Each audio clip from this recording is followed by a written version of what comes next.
My friends, what I am about to give you will be game-changing, mind-blowing, something so revolutionary and important to film criticism that I'm honestly shocked it's not more common. I'm going to review a movie after I've watched it. I know you may be surprised by the amount of people who write off a movie like this because woman. But this movie is much more than woman. Much, much more.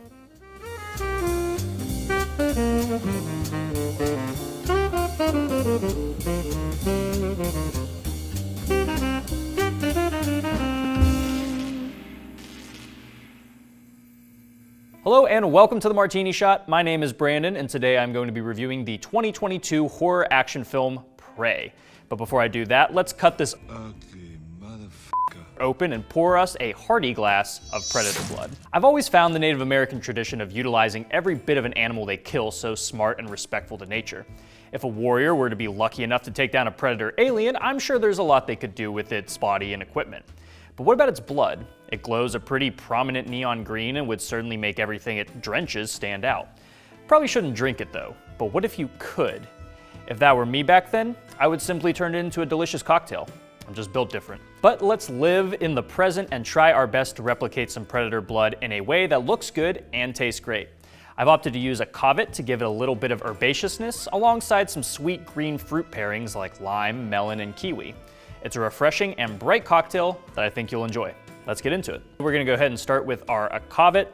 We've used this before on the show. If you don't know what it is, it's basically kind of similar to a vodka that was infused with herbs, gonna give it a nice little herbal, botanical kind of taste to the drink. All right, we are gonna do 2 ounces of our Covet. And I feel like I should go ahead and mention, since a Covet isn't as common as some of the other spirits you'll come across, so if you want, you can use a vodka on this. However, I would also recommend using a tequila. Gives it a nice little extra bite. Next is our Midori. This is going to give it a melon flavor and a nice bright green look to it. I will say Midori is pretty strong in its flavor. You really don't need a whole lot for it to kind of dominate a drink, so we're only gonna do half an ounce of the Midori. Next, we're gonna be employing some fresh kiwi juice. Like I always say, if you can, try to do this as fresh as possible rather than going for the bottled stuff.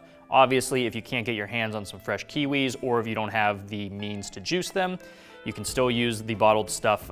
However, I think you'll just get the better product when it's fresh. We're gonna do 1 ounce of the kiwi juice. And next we're gonna do a little bit of lime juice. I've kind of been floating between half an ounce and 3/4 an ounce. It just kind of depends on how tart you would like it, or just kind of how much lime you have, how big your limes are. All right, next we're gonna sweeten it up just a little bit with half an ounce of simple syrup.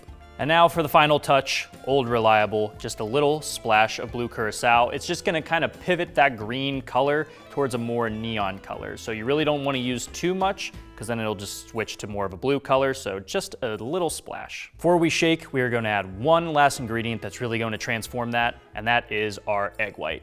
I've used it before on the show. If you don't know, you can use egg white in a lot of sour type cocktails to really give it this nice, frothy, velvety texture that completely changes your experience with the drink. If you do feel weird about using egg in your drink, you'll be happy to know that most of the flavor of the egg is trapped in the yolk, so as long as you separate it from the white pretty securely, you're not gonna be able to taste anything like that. And there's a couple different ways you can go about removing the egg white. What I tend to do is I usually just get a separate glass and I just kind of push the yolk back and forth until all the white falls out, and then we can add it to the drink from there. So one of the most important things you're gonna wanna do whenever you incorporate an egg white into your drink is called a dry shake. That's basically where you shake the drink itself for about 15-20 seconds without ice, because the dilution from the ice will kind of impede on that aeration that you wanna get with the egg white. It adds a little bit of bubbling to it, which will make it that nice frothy texture. So we're going to dry shake first, and then we're going to add ice to chill. Another very important thing you wanna do when you are shaking this dry is you wanna hold on to it very, very tight. Because there's no ice in there to kind of dilute it, it's gonna be nothing but air, so it's gonna wanna pop open. So you wanna make sure that you hold that as closed as you possibly can.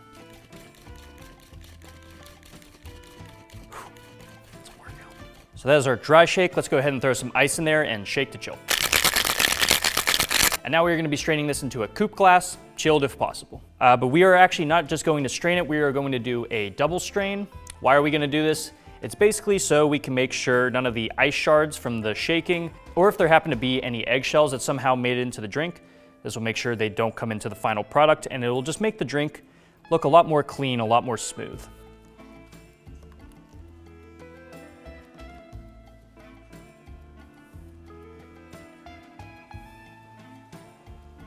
All right, we have the drink, but now we're going to attempt one last little thing. I wanted to kind of tie it in more a little bit to the Predator. So what I'm going to attempt to do is do 3 little droplets of Angostura bitters on top, just kind of in that upside down triangle shape that the Predator's laser vision kind of sets in. I'll put a picture up because I'm not good at explaining. There's a couple different ways you could do this. Obviously, the easiest way to do it would be with a eyedropper tool. However, I do not have one, and I was not able to find one on short notice. This idea literally came to me like an hour before filming. So we're going to attempt to use this little spritzer bottle and see if we can kind of get the same effect by dripping it through the tube. All right, and if you were able to pull that off, now you truly have a glass of Predator blood.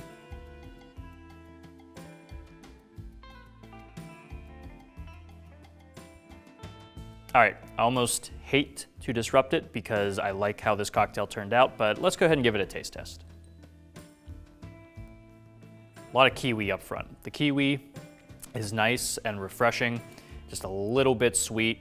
Tastes very, very good. And you get a little bit of the akavit in there as well. You kind of get this very underlying herbal kind of note that doesn't really hit you right up front, but when you let the taste sit on your tongue, it starts to kind of come in just a little bit. It's not really like an overpowering kind of way, but it's very, very good. It's very good. It pairs very well with the other flavors going on here.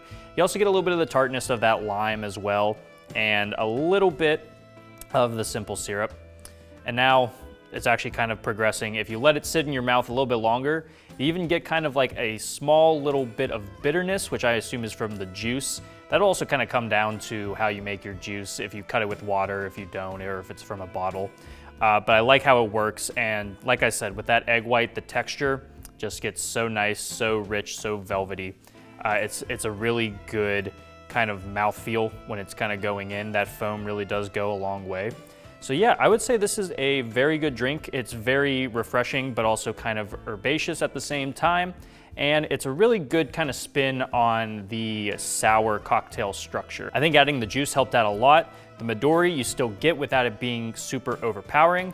Plus the drink just looks really good, so I'm very happy with this one. Now that we have our drink, let's hop right into the review of Prey. When I see a sequel, prequel, or reboot of any decades-old film property, I'm immediately skeptical. We've seen the countless amount of times studios have taken a beloved IP and stretched it for so long that it eventually snapped. Most of these kind of films are obvious cash grabs, but what about the ones that aren't? That rare 1% that actually embarks on trying to tell an engaging story with the IP in both a respectful and refreshing way. They're certainly hard to come by in this day and age, which makes them all the more impactful when you actually get one. Prey is more or less one of those films. It takes the central idea, a predator alien hunting the creatures of Earth for sport, and puts it into a new and unique setting, being the early 1700s, and focusing on the people of the Comanche tribe. Nabu, a skilled tracker set out to become an equally proficient hunter, must try to save herself and her people from this otherworldly threat. Knowing she is easily outmuscled and outgunned, she must use both wits and adaptation to defeat this terrifying foe. The film is only the second feature of director Dan Trachtenberg, who impressed the hell out of me with his tense and mysterious debut in 10 Cloverfield Lane. Like that film, Trachtenberg took a pre-established IP and gave it a fresh, unique follow-up, although I will say the only thing the film shares with the original Cloverfield is the name alone. Regardless, he showed what a competent director he was early on, and Prey is another clear example of his talents. The film is patiently paced, beautifully shot, and filled with plenty of exciting moments that show off the brutality that made the Predator an icon in the first place. The film does a great job at enveloping you in the colonial American landscape, as well as telling the story through underrepresented eyes. The film seems to do a significant job at honoring the Comanche tribe, customs, and background, while still keeping the characters relatable to modern audiences. There's even a whole dub of the film in the Comanche language, which I highly recommend you check out to get the most immersive experience possible. Nabu, played terrifically by Amber Midthunder, feels the need to prove herself to her tribe solely because they believe her to be incapable of completing her goal. While her brother and the rest of the tribal warriors brush off the signs of a huge impending threat, Nabu's observant nature allows her to clue into the Predator's habits and characteristics. She's not a Mary Sue like many mouth breathers online have dubbed her either.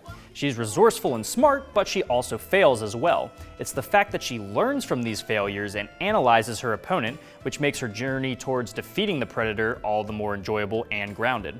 Speaking of the Predator, he's still the same weaponized force of nature from the past films, with some noticeable tweaks to his appearance, taking a more primitive approach to his outfits and weapons that makes sense considering it predates the first film by a few hundred years. We actually get to spend a decent amount of time with the Predator, allowing us to get more insight into his thought process and the rules it lives by, all without saying a single word.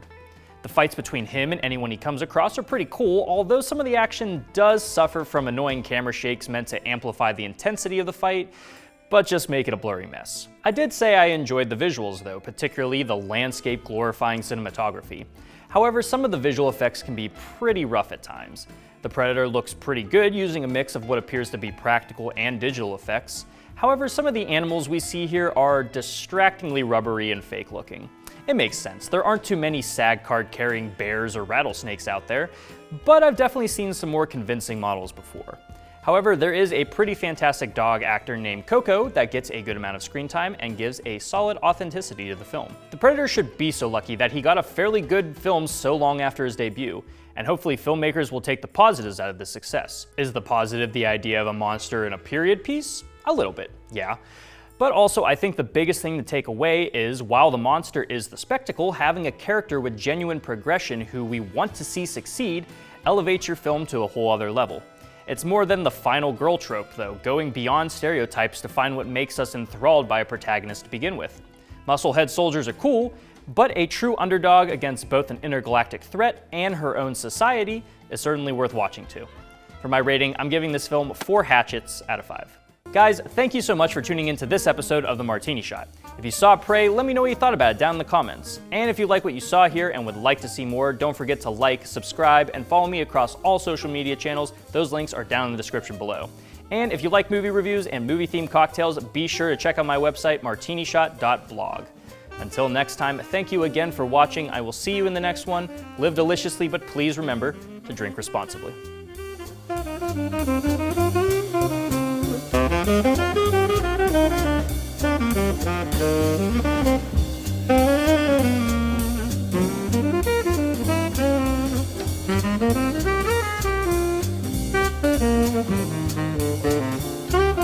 Thank you.